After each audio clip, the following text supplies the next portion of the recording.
Xbox dropping roughly the same time that PlayStation talks about the PS5. Just to get both names in the circulation at the same time. Xbox One S All Digital Edition, which we talked about before, has been officially announced, and it's available for pre-order now. So I've got the rundown for you. So we already knew roughly what it is. I mean, it's pretty self-explanatory. It's an Xbox One S all digital, no disc drive. You download all of your stuff, whether you're using the Xbox Game Pass to get access to your games or just downloading individually as you go. So the stuff we didn't know, obviously, was like the disk drive size, all that stuff, price. But now we do. So, it has a 1 terabyte hard drive. That's not bad. I feel like it needed a 2 terabyte hard drive if it's going to be digital downloads. 2 definitely would have only. been safe. Yeah. 1 is pushing it. I mean, one is still a lot of games. Yeah. Honestly. Yeah. You're still looking at 15, 20 games depending on the size of the games. Or maybe even a little bit more depending on the types of games you're playing. But, if you're going to go all digital... Well, you got content too, right? So yeah, you might have different content on your Xbox. And you can still expand it with external hard drives and stuff. But yeah. I think that for this, a 2 terabyte hard drive... It's not like hard drives are expensive these days anyway. Yeah, they're not using solid state drives. Yeah. They're using regular ass spinning hard drives. Yeah, so it's not like they're digitals expensive. in there just chilling for fucking $10. So 1 terabyte, bit of a thin offering on that one. Would have liked to see a bit more, but that's there. It is what it is. It still plays the 4K HDR Netflix, Amazon content, all that stuff. It's still, I think, the only console that does that. I don't think PlayStation does that yet. Somebody can correct me if I'm wrong, but I feel like that's the case. It comes bundled with what they consider to be like the range for like the family. They're trying to get a game for everyone. So it comes with Minecraft. Good start. Forza Horizon 3, very, very popular game for them. Also not a bad one. And then Sea of Thieves, which just got a really huge content update here in the last week or so. That, despite the fact that it's not huge on Twitch anymore, is still doing relatively... It is when Summit plays it. It's still doing relatively well for them, and the content that came out seems to be doing well as well. So you get those 3 games, and it's $50 cheaper than the normal S model. So it comes in at, that's $249 US, $299 Canadian. So you get basically... I don't think it's bad. I gotta ask. I would have preferred... So this is what I would have preferred. Okay. Don't give me any games. Don't bundle me with shit. Give me a 2 terabyte hard drive and give it to me for $199 US. Then you're in. Then I think this is the console. All right, I gotta ask you this, Adam. Yeah. Because I'm a bit confused. All right. It's okay. I'll take you there. What do you need? I have a lot of video games, Adam. So you have several. I've got a lot of consoles. There's at least 5. At least. I own, quite literally, every single console made. Mm-hmm. Up to But Atari. You don't have the ColecoVision yet, do you? I have one. Oh. I do. Do you have the Jaguar? I do not have the Jaguar. So we're going up to Atari. But I do have a ColecoVision. Let's just put it this way. You have several consoles. I have several consoles. Yes. You know what console I don't own? The only console? The Xbox One. The Xbox One. Never owned one. Nope. And I'm asking myself here, Jeff, are you ever going to buy one? No. Probably not. Well, there's no reason And to. I can tell you... Other than from collecting now, just to say that you have it? That would be it. Because there's nothing that you can play on the Xbox that you can't play on the PC, really, Exactly. that's worth the purchase. So my question to you is For you this. and I, anyway. Yes, but my question is for you. How long has the Xbox been out now? Well, I think... It's been a long time. 7 years? Xbox and PlayStation, I think, released theirs within a similar window in the same year, which I think was 2013. Okay. 6 years. Yeah. Minimum. It's at least 6 years. It's coming up. Well, it'll be 6 years in the fall. Okay. So a little over 5. Okay. 6 years in the fall. Yeah. Why are they still releasing Xbox even today? And if they are, who the fuck are buying these to the point where it's lucrative for them to keep releasing consoles? This thing has been out for 6 fucking years. We've got an Xbox One, an Xbox One S, an Xbox X1 XS. We've basically got an Xbox for like every 2 years, and it's the same console. I can see the original Xbox One and then the Xbox S like getting an upgrade, like the PlayStation 4 to the PS4 S.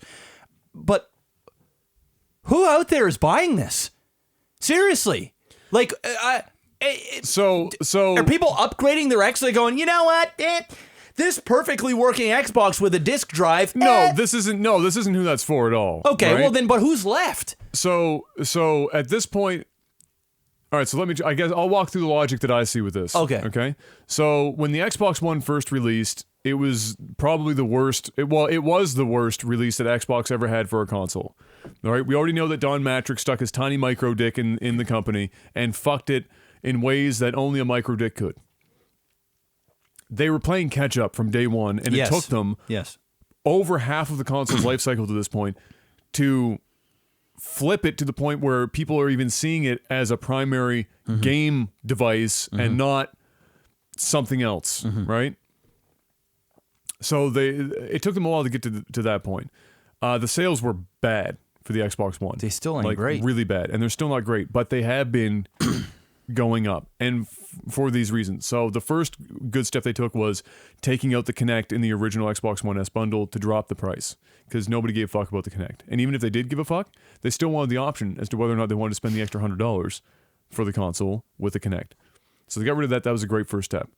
Then they came up with the S model, which was another great step. Brought in a lot of features that the Xbox One didn't necessarily have, so that it wasn't necessarily something that you'd upgrade to, but it was a thing that would catch the people that didn't buy into the Xbox for those reasons, and now they had a SKU that worked.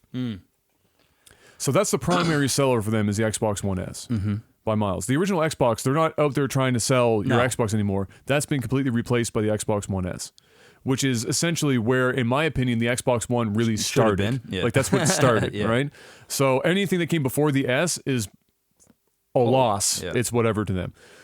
They've also been making this now long enough, that SKU long enough, even with the disk drive, that they have economies of scale, and they can crank these out at a reasonable price for themselves from cost perspective.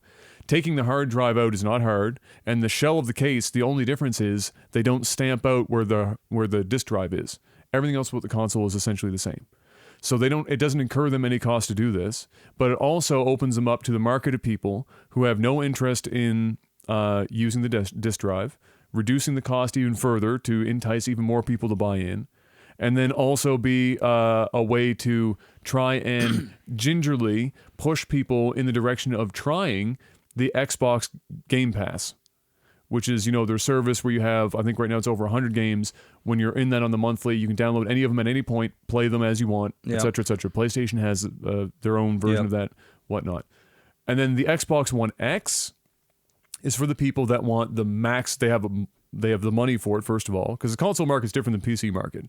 They have the money for it, and they see value in the graphical power and the other capabilities that the X has over the S. So there's really just two SKUs in my mind.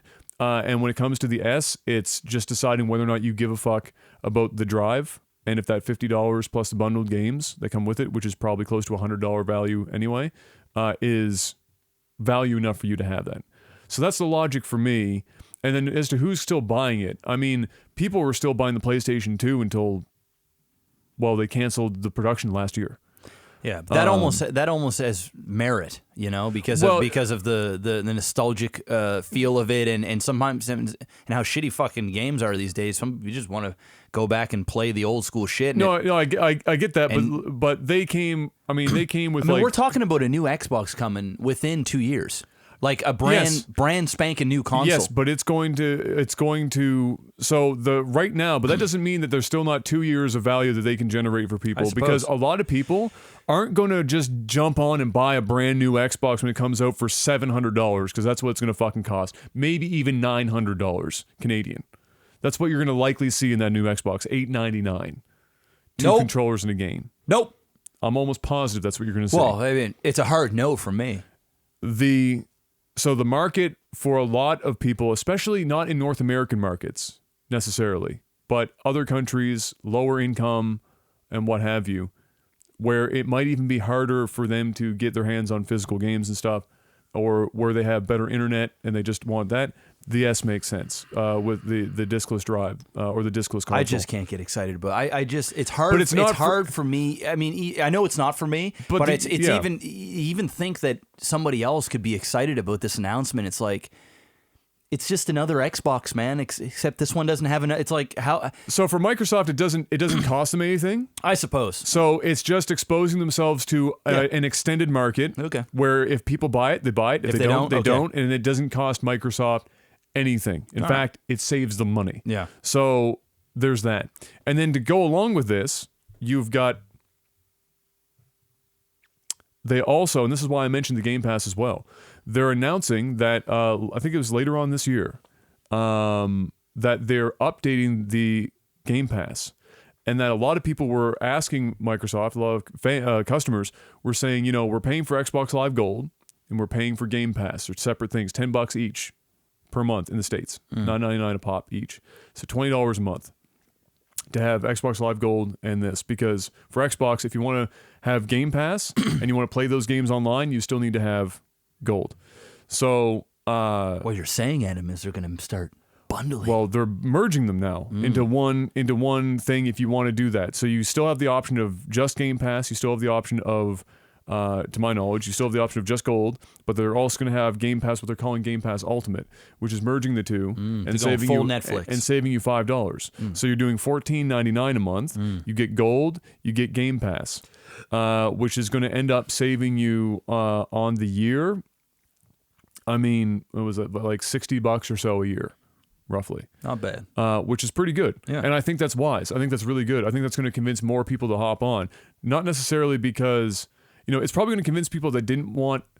I think it's more so going to be for thing. people to get the Game Pass. Yeah, so opposed to the online. So yeah, but if people already have online, this is how I see it. If people have the online and they just, it's the idea of just having it as a thing that's there. Yeah, they for might not even $5. use it. Yeah. But for $5, yeah, why not? And it's under one bill. Yeah. It's different for people to look at two different bills. Yeah. But if you consolidate shit, even if it's not saving them that much money.